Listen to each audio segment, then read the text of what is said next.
कंस की दो पत्नी है, दोनों अपने पिता के घर गई। ओम श्री परमात्मने नमः। श्रीमद्भागवतम दशम स्कंद उत्तरार्ध अथ पंचसप्तमो अध्याय। श्री सुकवाच कृष्णाय वासुदेवाय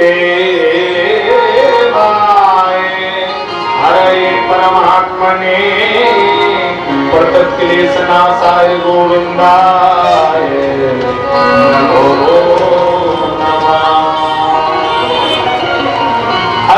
प्राप्ति कंसस्य महर्षयौ भरतर्षभा मृते भ्रातर दुःखीयतु स्मपेत्रजान्। अस्थि और प्राप्ति ये दो पत्नी है कंस की। अस्थि माने है, प्राप्ति माने हो जाए। एक मंजिल का घर है, अब 2 मंजिल का हो जाए। घर में 2 व्हीलर है, अब 4 व्हीलर हो जाए। ये है और हो जाए कि जो चक्कर में पड़ा है वही कंस है। तो है हो जाए के चक्कर में नहीं रहना चाहिए। दोनों अपने पिता के घर गई। पित्रे मगध राजाय जरासंधाय दुःखते वेदयांच क्रतु सर्व मात्म वैभव्य कारणम। पिता मगध देश का राजा जरासंध है। जरासंध को पता लगा कन्हैया ने हमारी बिटिया विधवा बना दी। 17 बार मथुरापुरी पर आक्रमण करने गया। 17 बार भगवान कन्हैया से पराजित हो गया। 18वीं बार में ये 23 अक्षौणी सेना लेकर के गया और काल्यवन 1 करोड़ मलेच्छ लेकर के आ गया। मथुरापुरी को दोनों तरफ से घेर लिया गया। तो भगवान रण छोड़कर भाग गए। तो नाम पड़ गया, बोलो रण छोड़ भगवान की। परीक्षित जी ने कहा भगवान रण छोड़कर क्यों भाग गए? बताया जब ये 17 बार पराजित हो गया तो 18वीं बार इसने अपने घर 100 ब्राह्मण बुलाए। ब्राह्मणों से कहा यज्ञ करो, अब की बार मैं जीत जाऊं और अब की बार अगर मैं हार गया तो 100 ब्राह्मणों की आते ही मैं बलि चढ़ा दूंगा और जीत गया तो 100 ब्राह्मणों की आजीवन रोजी रोटी पक्की। भगवान कन्हैया को पता लग गया मेरे रण छोड़ बनने से 100 ब्राह्मणों के घर बचेंगे तो हम रण छोड़ भी बन जाएंगे। हाँ, तो रण छोड़कर भगवान भागते गंधार पर्वत की गुफा में प्रवेश कर गए, जहां मुचकुंद जी सो रहे हैं। भगवान ने अपना पीतांबर मुचकुंद जी के ऊपर डाल दिया, छिप गए। काल्यवन आया तो लगा कन्हैया पीतांबर पहन के सो रहा है, सो एक लात मारी। मुचकुंद जी भड़बड़ा करके जग गए। सो काल्यवन देखते ही देखते जलकर भस्म हो गया। बोलो भक्त वत्सल भगवान की। राम न मारे काबू को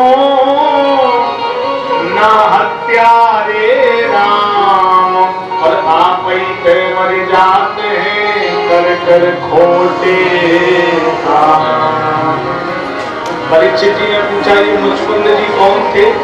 इनके देखने से काल्यवन भस्म कैसे हो गया?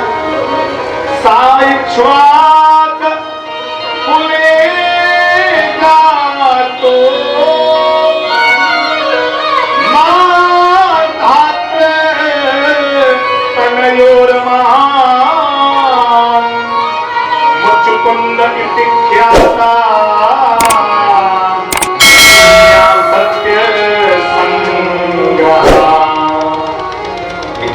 के वंश में मानदाता हुए। मानदाता के पुत्र हैं मुचकुंद। हजारों वर्ष देवासुर संग्राम होता रहा। इंद्र की तरफ से असुरों से युद्ध करने गए। कितना लंबा युद्ध चला।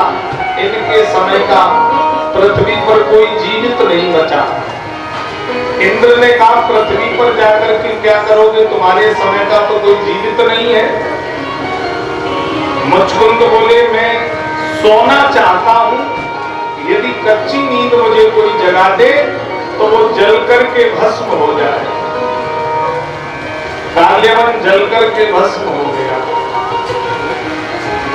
अब भगवान ने रातों रात समुद्र के बीचा बीच टापू पर द्वारकापुरी का निर्माण विश्वकर्मा के द्वारा कराया। इंद्र ने स्वधर्मा सभा भगवान को भेंट में दी है। देवकी वसुदेव कन्हैया दाऊ भैया सब द्वारका में निवास करने लगे। अब लड़का जब बड़ा हो जाए तो विवाह का धीरे धीरे विचार बनने लगता है। अब कन्हैया जी का विचार तो विवाह का बन रहा है, लेकिन बोले अभी हमसे बड़े वाले बैठे, पहले इनका नंबर आए तब हमारा नंबर आए। दाऊ दादा का विवाह रेवतक जी की बिटिया रेवती। दाऊ दादा 7 आंख के, रेवती मैया 14 आंख की। दाऊ दादा है द्वापर युग के, रेवती मैया है त्रेता युग की। एक युग जेठी बिटिया। यज्ञ मंडप में आए दाऊ दादा ने मूसल निकाला और ठोंक ठोंक के अपने बराबर का कर लिया। देखिए कभी कभी ऐसा हो जाता है कि देवी जी कद में लंबी और देवता कद में छोटे रह जाते हैं, कहीं कहीं इंच 2-3 इंच। तो नहीं है, मेरे भी नजर में ऐसे 1-2 लोग हैं, हम नाम नहीं लेंगे ना, वो कहेंगे महाराज जी हमारा नाम ले दिया। तो आप लोग ऐसा मत करना जैसा दाऊ भैया ने किया ना। 20 साल पहले से जमानत होने वाली नहीं है। तो दाऊ दादा विवाह करके ले आए। अब भगवान कन्हैया का नंबर आया तो भगवान कन्हैया के कितने विवाह हुए? 16,108। पहली ससुराल भगवान की जनपद औरैया, कुदरकोट आपके निकट में, इसे कुंडलपुर बोला जाता था। ब्राह्मणों का इसमें मतभेद है। राजा सीध भीष्म को नाम विदुरवादी पतिर महान, कंस पंचाद भवन पुत्रा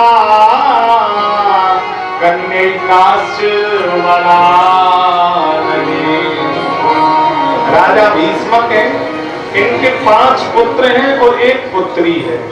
रुक्मग्रज रुक्मरथ रुक्म बाहुरनंतरा, रुक्मकेश रुक्ममाली रुक्मण्ये साम स्वसाम सती।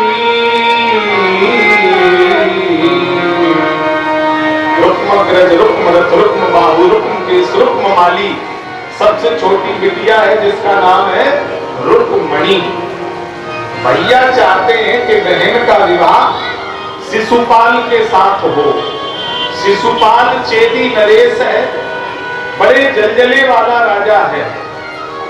भैया चाहते बहन जलजला वाले घर में जाए, और भीष्मक जी और रुक्मणी अम्मा चाहती हैं कि द्वारकाधीश भगवान कन्हैया के साथ हो। ये शिशुपाल भगवान कन्हैया की सगी बुआ का लड़का है। सगे बुआ मामा के भाई हैं दोनों। शिशुपाल जब पैदा हुआ तो इसके 4 हाथ और 3 आंखें थीं। आकाशवाणी हुई 2 हाथ और 1 आंख जिसके गोद में गिर पड़ेगी उसी के हाथ से इसकी मृत्यु होगी। भगवान कन्हैया ने खेल खेल में एक दिन गोद में उठा लिया, तो 2 हाथ और 1 आंख गोद में भगवान के गिर गई। बुआ बोली लाला तुम ही मारोगे, मारना मत मेरे बेटा को। भगवान बोले बुआ हम 100 अपराध क्षमा कर देंगे, 100 के 1 भी ऊपर जाएगा तो हम इसे क्षमा नहीं करेंगे। राजस्व यज्ञ में 100 गालियां देता रहा तो भगवान सुनते रहे, और 100 के ऊपर गया तो सुदर्शन चक्र से सिर अलग और धड़ अलग कर दिया।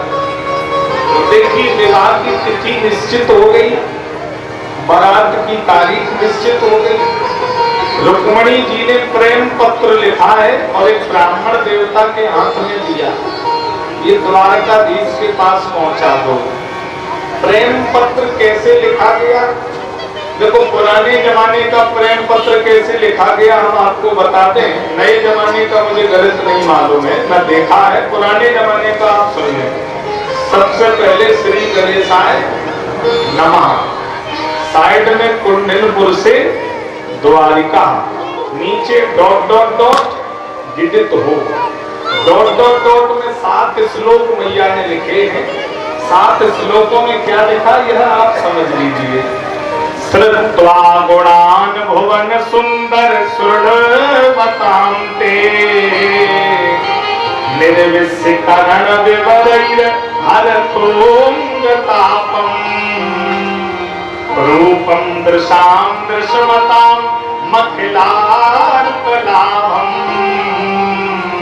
तय्यच्युता विशतचित्तनपत्रपं मे कातुं मुकुन्द महति कुलशील रूपो विद्यावयो द्रविड़धामविरात्मतुल्यम् वीरावतीं कुलवतीं नृवणीत कन्या काले नृसिंह नरलोक मनोभिरामा पूर्वे दुरस्त महति कुलदेवी यात्रा यस्यां बहिर्नववधू गिरिजामुपेया। 7 श्लोक में मैया ने लिखा, प्रभु जब से आपके गुणानुवाद मैंने अपने कानों से सुने हैं तब से मैं मनी मन आपको अपना पति मानने लग गई हूँ। प्रभु कहीं ऐसा ना हो कि सिंह का भाग कोई गीदड़ उठा करके ले जाए। वैसे तो मैं आपके चरणों की दासी के बराबर भी नहीं हूँ। स्त्री का प्रेम कानों से होता है, पुरुष का प्रेम नेत्रों से होता है।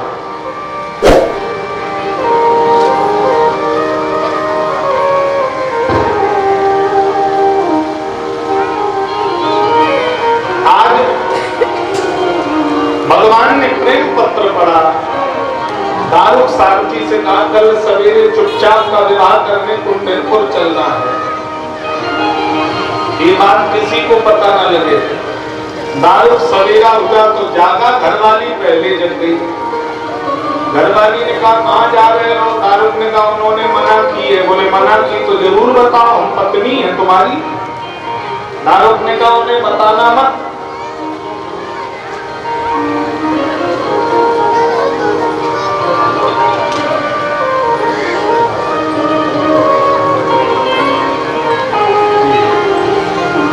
ये हमारे दिनेश अवस्थी जी के बड़े मामा जी हैं। व्यासपीठ को वस्त्र भेंट कर रहे हैं। एक बार जोरदार तालियों से अभिनंदन कर रहे हैं।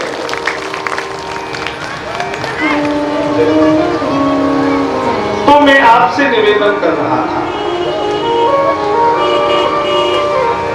सुखदेव जी बड़ी मार्मिक चर्चा वर्णन कर रहे हैं।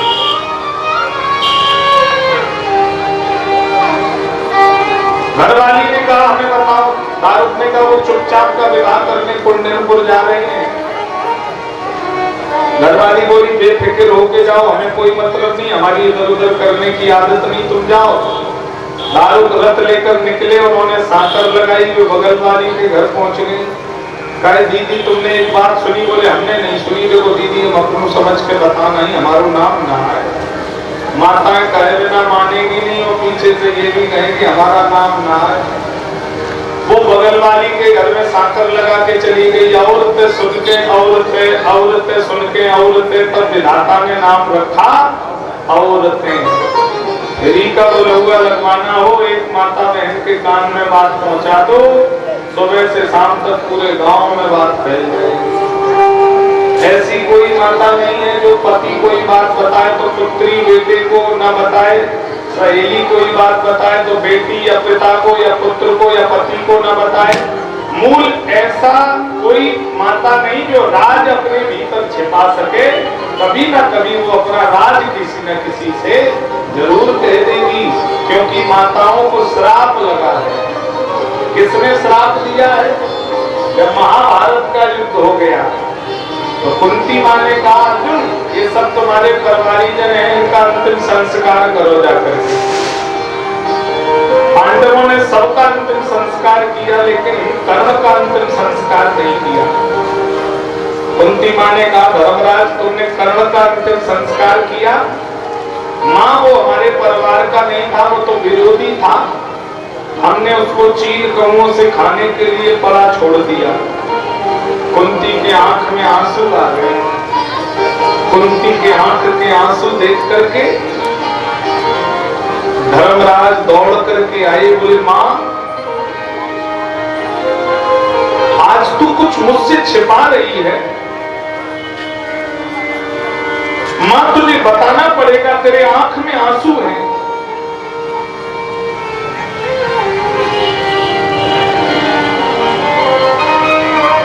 कुंती ने कहा धर्मराज आज तक मैंने ये बात नहीं बताई, आज तुम्हें बता रही। कर्ण तुम्हारे परिवार का नहीं, तुम्हारे घर का नहीं, तुम्हारा इकलौता मेरी कोख से पैदा बड़ा सगा भाई है।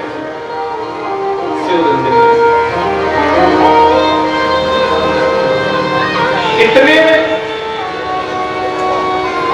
महाराज धर्मराज के आंख में आंसू आ गए। बोले मां इतनी बड़ी बात तूने छिपाई,